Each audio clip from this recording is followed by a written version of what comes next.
मोदमानं वनान्दे श्रीमद्राधारमण मनसं गोपवेशं नमामि।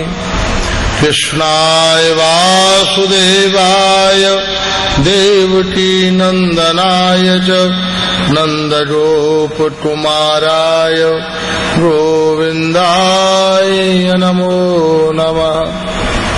कृष्णाय वासुदेवाय हरे परमात्मने प्रणतक्लेशनाशाय गोविन्दाय नमो नमः। पात्रविचारणं न कुरुते न स्वं परं वीक्षते देयादेयविमर्शको नहि न वा कालप्रतीच्छ प्रभो सद्यो यश्रवणे क्षणप्रणमनध्यानादीनां दुर्लभं दत्ते भक्तिरसंशयेषु भगवान् गौरपरं मे गति। हरे कृष्ण कृष्ण कृष्ण हरे हरे, हरे राम राम राम हरे हरे। हरे कृष्ण कृष्ण कृष्ण हरे हरे, हरे राम राम राम हरे हरे। हरे कृष्ण कृष्ण कृष्ण हरे हरे, हरे राम राम राम हरे हरे।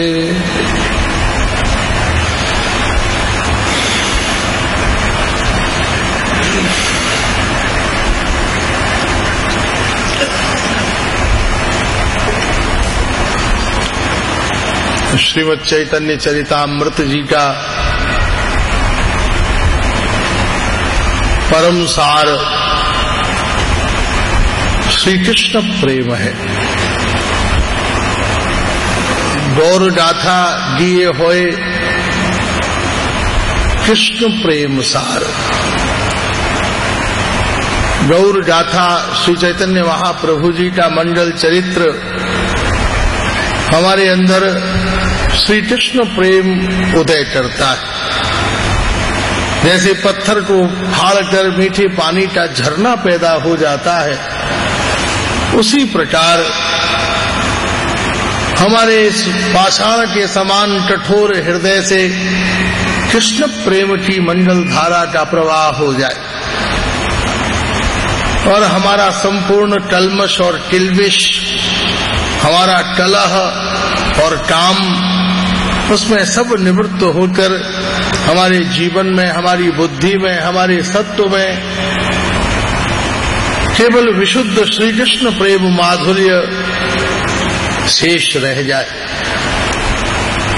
दुर्लभो मानसो देहिनां क्षणभंगुरः तत्रापि दुर्लभम मन्ये वैकुंठ प्रिय दर्शनम। ये मनुष्य शरीर अत्यंत दुर्लभ है और इस मनुष्य शरीर में भी अत्यंत दुर्लभ है स्वस्थ मनुष्य शरीर, पूर्ण मनुष्य शरीर। और पूर्ण स्वस्थ मनुष्य शरीर में भी दुर्लभ है श्री कृष्ण प्रेम। श्री कृष्ण प्रेम वैष्णव जनों का संग, कृष्ण भक्त जनों का संग। ध्रुव जी भगवान से यही वर मांगते हैं कि हे भगवान भक्तिम मुहु प्रवहताम त्वयि में प्रसन्नो भूयादनंत महताम अमलाशयाणाम येन्वेन्य सोलवण मुरुभ्यसनम भवाब्धिम नेत्से भवत गुण कथामृत पान मत्ता। आप मुझे भक्ति दीजिए और भक्ति भी कैसी कि मैं निरंतर आपकी नाम सुधा का पान करता रहूं, निरंतर वैष्णवों के परिवेश में, उनके सानिध्य में मेरे जीवन का हर क्षण व्यतीत हो और आपके वैष्णव भक्त उन्मत्त होकर जहां नृत्य कर रहे हों, गान कर रहे हों, उनकी चरण धूलि में लेटने का मुझे सौभाग्य सुअवसर प्राप्त हो। ऐसा विशुद्ध भक्ति में प्रदेश, विशुद्ध भक्ति में जीवन, ऐसा उज्जवल उपासना का अमृत आचरण आस्वादन हमें अपने जीवन में प्राप्त हो, उपलब्ध हो। ये जीवन का जो मंडल उत्कर्ष है, श्रेय है, ये हमें प्राप्त हो। और उसके लिए भगवान को एक नवीन लोक की रचना करनी पड़ी, ध्रुव लोक बनाना पड़ा, जिस ध्रुव लोक की सप्तर्षि मंडल परिक्रमा करता है। लेकिन आप कितने, हम सब समवेत रूप में कितने सौभाग्यशाली जन हैं कि हम उस स्थान के ऊपर समुदित हैं, समुपस्थित हैं, जहाँ पर स्वयं श्रीमन महाप्रभु राधा कृष्ण यहाँ पर पधारे और उनके कृपा अनुग्रह और लीला चरित्रों का एकमात्र प्रयोजन, एकमात्र उद्देश्य है केवल जीव के हृदय में श्री कृष्ण रस माधुरी का प्रवाह हो। सारे वैष्णव और हरिदास ठाकुर नित्यानंद प्रभु यही नवद्वीप में, मायापुर में द्वार द्वार पर जाते थे, द्वार द्वार पर जाते थे, भिक्षाम देही भिक्षाम देही। घर वाले कंदमूल फल ले आते थे, बोले भैया हमें कंदमूल फल नहीं चाहिए, वस्त्राभूषण नहीं चाहिए, हमें नाम की भिक्षा दो। एक बार अपने मुंह से कृष्ण नाम बोलो। एक बार यदि आपके मुंह से कृष्ण नाम सुन लिया तो हम सन्यासी तृप्त हो जाएंगे। हमारे जीवन में हमारी बुद्धि को, हमारी आत्मा को, हमारे संपूर्ण सत्व को जीवन का वास्तविक आनंद और सुख मिल जाएगा। प्राचीन समय में ये नियम था, मर्यादा थी कि शिष्य जब भिक्षा मांगकर लाता था तो अपने गुरुजी को अर्पण करता था, फिर गुरुजी उसमें से जो दे देते थे उसको खाकर भगवान की भजन में प्रवृत्त होता था। नित्यानंद प्रभु और हरिदास जी पूरी नदिया में भिक्षा मांगकर श्रीमन महाप्रभु के चरणों में समर्पित करते थे कि आज हमने द्वार द्वार जाकर इतने नाम की भिक्षा ली। और महाप्रभु संपूर्ण नाम का आस्वादन करते हुए हरिदास ठाकुर, नित्यानंद प्रभु और समग्र वैष्णव जनों को उस नाम माधुरी का आस्वादन कराते थे। अतः जीवन का जो वास्तविक सत्व है, जैसे मीठी नदी का पानी आकाश से बरसे ये संभव नहीं है, लेकिन सूर्य का तप्त तेज जैसे उसको बाष्प बनाकर मेघों में परिणत कर देता है और वो बादल चारों ओर पानी को ले जाकर हर ग्राम और शहर में बरसा देते हैं, ऐसे ही श्री राधा रानी की कृपा का मेघ जब श्याम सुंदर के अनवरत आनंद में परिणत होकर धरती के ऊपर श्री चैतन्य महाप्रभु के रूप में प्रकट हुआ और वह दिव्य कृपा मेघ आज पूरी दुनिया में जनमानस के हर सौभाग्य आकाश में स्थित होकर उस अमृत बिंदुओं का परिवर्षण कर रहा है, जिसका एक सीकर, एक कणिका, एक बिंदु मात्र भी अगर वैष्णव कृपा से, गुरु कृपा से हमारे जीवन द्वार से प्रविष्ट होकर हृदय स्थित हो जाए तो निश्चित रूप से जन्म जन्मांतरों के पाप ताप संताप प्रलाप नाना प्रकार के अभाव और वासनाओं से मुक्त होकर हम इसी शरीर में, इसी संसार में, इसी परिवार परिकर प्रकृति परिच्छद और पार्षद और भोट के मध्य में दुर्लभतम श्री कृष्ण रस माधुरी के आस्वादन में प्रवृत्त हो जाए। इसलिए जीवन का वास्तविक सत्व, गौर प्रेम का परम तात्पर्य, प्रयोजन, चैतन्य चरितामृत का परम प्रसाद क्या है? श्री कृष्ण प्रेम। इसलिए चैतन्य चरितामृत का अत्यंत आशयभूत तत्व क्या है? श्री कृष्ण प्रेमेर होवे जीवेर उल्लास। श्री कृष्ण प्रेम से क्या होगा? वास्तव में जीवन का जो उल्लास है, जीवन का जो विकास है, अभी हमारा विकास नहीं है। जैसे अर्धरात्रि में कोई कमल को तोड़ ले तो उसका सौंदर्य और बाहर की मृणाल और मुरझी हुई पंखुड़ियां तो मिल जाएंगी, लेकिन विकसित और सौरभ्य से, मकरंद से सुरभित कमल कब प्राप्त होता है? जब सूर्य की किरणें उसको खिला देती हैं। उसी प्रकार हमने एक घर, एक मकान, कुछ संतान, कुछ धन, कुछ पद, पदार्थ, वस्तुओं को जीवन का विकास मान लिया।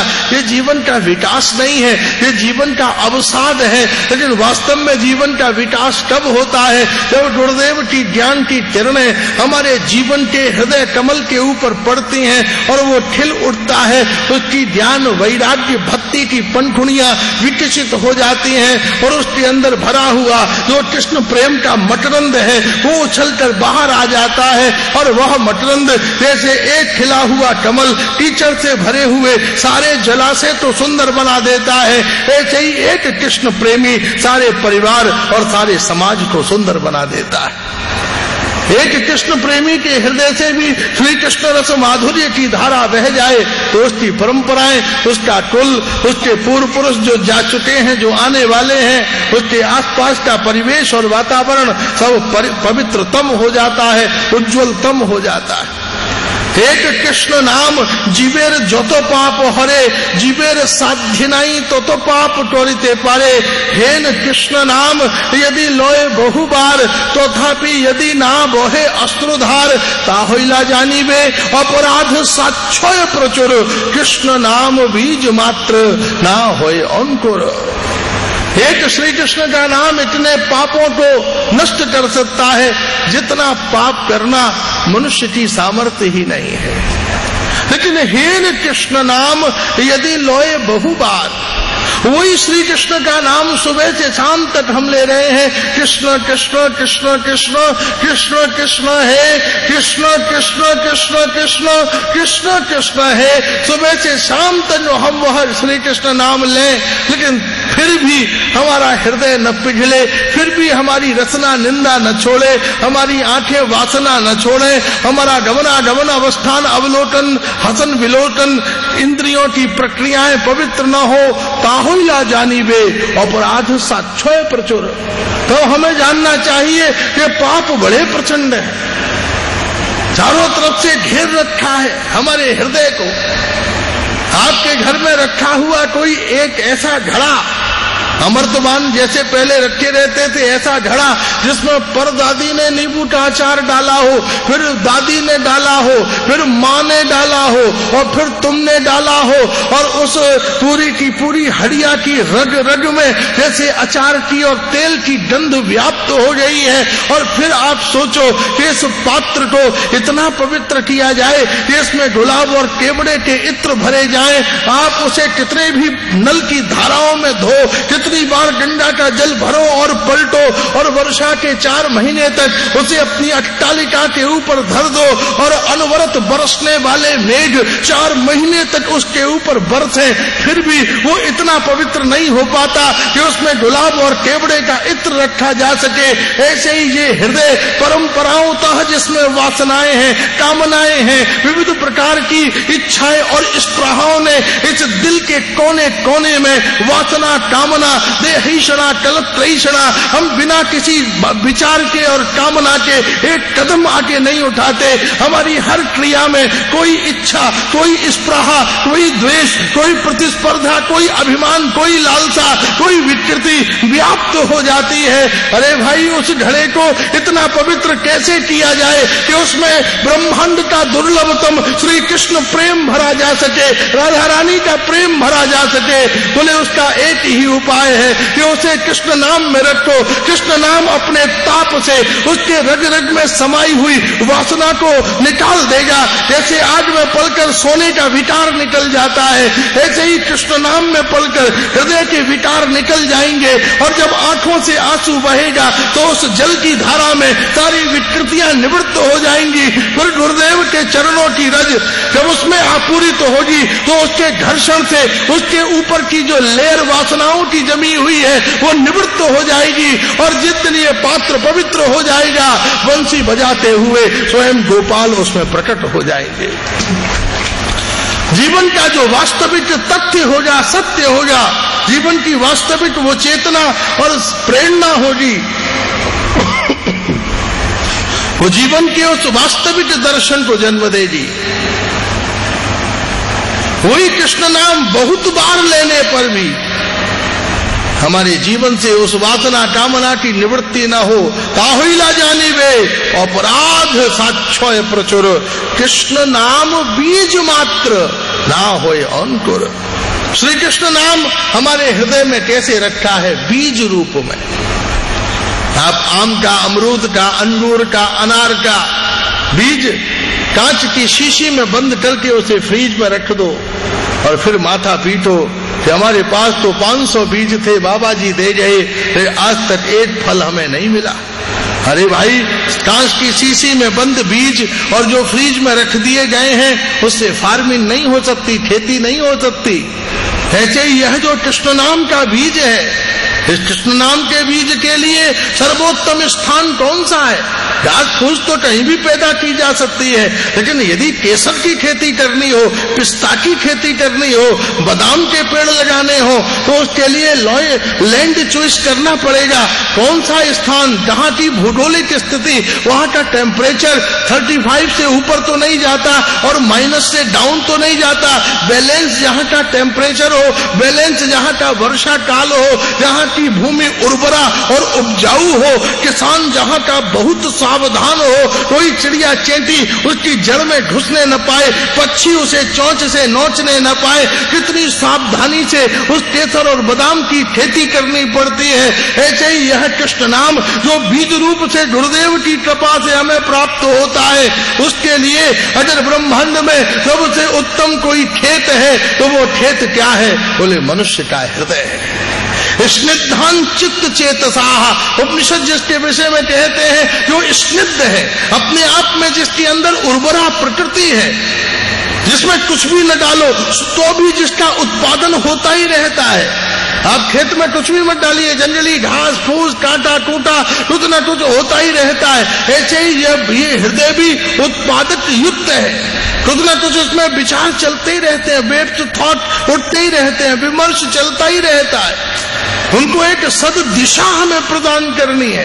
इसके अंदर कवित्व है, इसके अंदर चित्र है, इसके अंदर नृत्य है, इसके अंदर गान है, इसके अंदर सौख्य है, सौमनस्य है, लावण्य है, इसके अंदर विविध प्रकार की अनंत सृजनशीलताओं की परावृत्तियां विद्यमान हैं। आज विज्ञान का जितना भी हमको आविष्कार दिख रहा है, ये कहाँ से पैदा हुआ? हमारे हृदय से। उसका आविर्भाव कहां से हुआ है? हृदय से। उसको क्रियान्वय किसने किया? बुद्धि ने। पहले मन ने सोचा कि मैं बिना पैरों को मूव किए और कहीं पहुंच जाऊं, बुद्धि ने गाड़ियां बना दी। मन ने सोचा मैं पक्षियों की तरह आकाश में उड़ जाऊं, बुद्धि ने हवाई जहाज बना दिए। मन में संकल्पशीलता सृजन होती है और तब बुद्धि उसको क्रियान्वय करती है, उसकी क्रिया की ओर अग्रसर होती है और धीरे धीरे विज्ञान अपनी चरम परिणतियों के ऊपर अग्रसर हो रहा है। थोड़े दिन में इस तरह के आविष्कार भी आ जाएंगे कि हेलमेट की तरह एक यंत्र आपकी गर्दन में पहनाया जाएगा और बस एक छोटी सी सर्जरी करके एक वायर आपके ब्रेन में लगा दिया जाएगा और आपके ब्रेन की जितनी भी मेमोरी है उसको कंप्यूटर में लोड डाउन कर दिया जाएगा। अब आपको डंडा मार के आपके पाप पूछने की जरूरत नहीं पड़ेगी, बस आपको हेलमेट पहनाया, हल्का सा एक वायर ऊपर लगाया और कंप्यूटर में आपके ब्रेन की जन्म से लेके आज तक की जितनी लैंग्वेज, जितने मंत्र, जितने श्लोक, जितने चित्र, जितनी पेंटिंग आप जो भी जानते हैं वो कंप्यूटर में लोड डाउन कर दी जाएंगी। 1 घंटे में 40 साल की सच्चाई सामने आ जाएगी। आप माला झोली लेकर कृष्ण को सोच रहे हो कि पत्नी को सोच रहे हो, 2 मिनट में कंप्यूटर बता देगा कि आपके ब्रेन की वेव्स किधर जा रही है, घर और बच्चों की ओर जा रही है या गोलोक की ओर जा रही है या संसार की ओर जा रही है। ये सारा विज्ञान की सृजनशीलता। गुप्तचर विभाग भी जिस छुपे हुए अपराधी को नहीं ढूंढ पाता, मोबाइल ढूंढ लेता है, कहीं बेसमेंट में, कहीं झाड़ी में, कहीं पेड़ में, घंटी आपको ढूंढ लेती है, आप कहाँ बैठे हो। ये सारी सृजनशीलताएं कहाँ से उत्पन्न हुई? हमारे हृदय से। इसलिए सारे ब्रह्मांड में स्वर्ग में लाइब्रेरी नहीं है, वहां किसी ने नहीं लिखा आनंद वृंदावन चंपू, वहां किसी ने नहीं लिखा उज्जवल नीलमणि, वहां किसी ने नहीं लिखा बृहद भागवतामृतम, वहां किसी ने नहीं लिखी चैतन्य चरितामृत, वहां किसी ने सहद वैष्णव सद ग्रंथों की संरचना नहीं की। ब्रह्मलोक में केवल 4 चतुर्श्लोकी भागवत थी, 4 वेद थे, लेकिन वह चतुर्श्लोकी भागवत जब धरती पर आई तब कृष्णद्वैपायन व्यास के द्वारा सहस्त्र श्लोकों के रूप में 18,000 श्लोकों के रूप में प्रकट हुई। महाभारत की रचना हुई, पुराणों की रचना हुई, उपनिषदों की रचना हुई, अरण्यकों की रचना हुई। वैकुंठ में ठाकुर कृपा करते हैं, गोलोक में ठाकुर नृत्य करते हैं, लेकिन जब धरती पर आ जाते हैं तो उनके सुंदर वक्र से गीता जैसा स्तोत्र प्रवाहित हो जाता है। गीति ही मानव कारुण्यम, गीति ही अमृता सभा, जिसको महाराज गीताकार कहते हैं, गीता के टीकाकार बाल गंगाधर तिलक जिसकी व्याख्या करते हैं कि आज भगवान की करुणा को देखिए, कृपा को देखिए, मनुष्य ने कितने गीत ईश्वर के प्रेम में गाए हैं, लेकिन गीता रूपी गीत ईश्वर ने मनुष्य के प्रेम में गाया है।